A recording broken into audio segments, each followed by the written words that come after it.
In thinking about what I was going to say tonight, I was thinking about what it takes to be a social entrepreneur.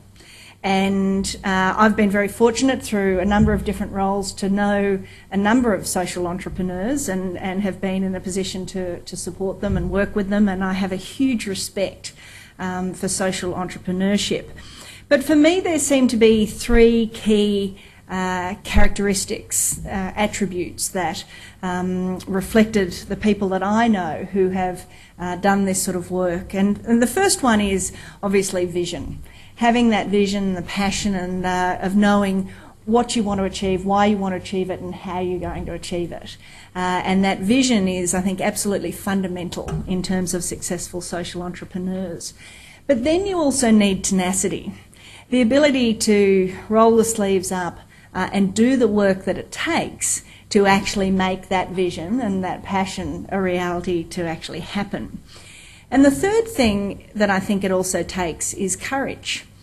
Having the ability to think, I can do it, that it's a stretch, it's an opportunity, it's a challenge, there's lots of hurdles, there's lots of difficulties that may be faced, but because of my vision, because of my passion, because I really want to make it happen, I'm going to put myself out there in this leadership role to make it a reality. And there, when I thought about the people that I know and the people who have done this, were really common attributes in relation to what it takes.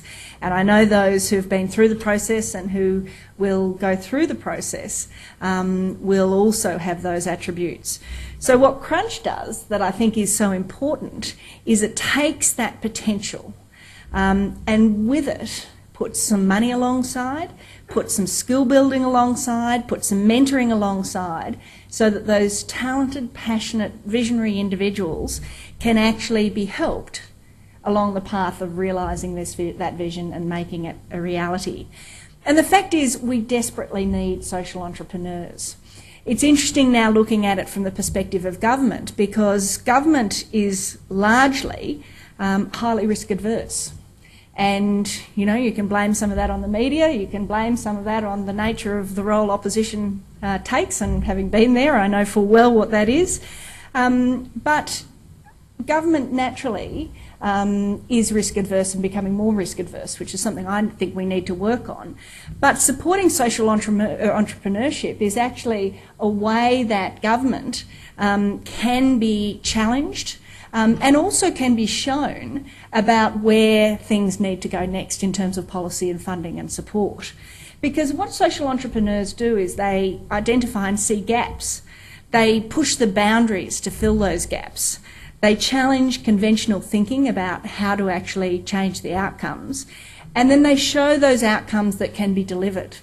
And so in doing that, not only in and of itself the process delivers a great outcome, but it provides a roadmap and some comfort to government in many instances of how government can then play a role as well.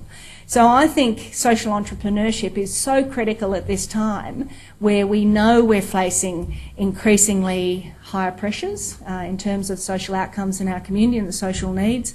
We know we're facing ongoing constraints in terms of the finances and what's available, and we need that innovation, we need those ideas, and we need that pathway about how to make it happen.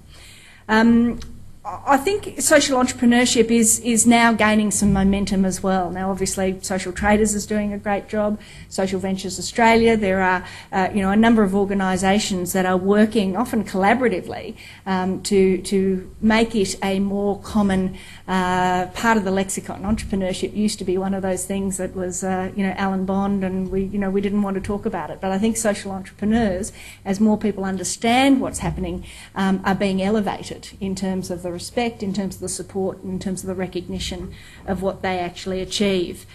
So the Victorian Government is very pleased to be able to support social traders, and through that the Crunch process and this second round of support for Crunch participants.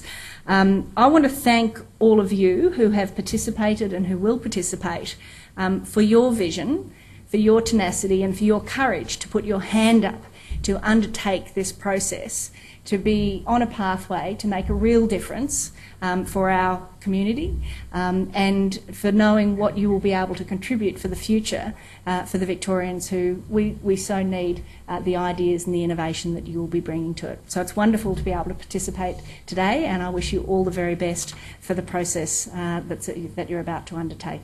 Thanks very much.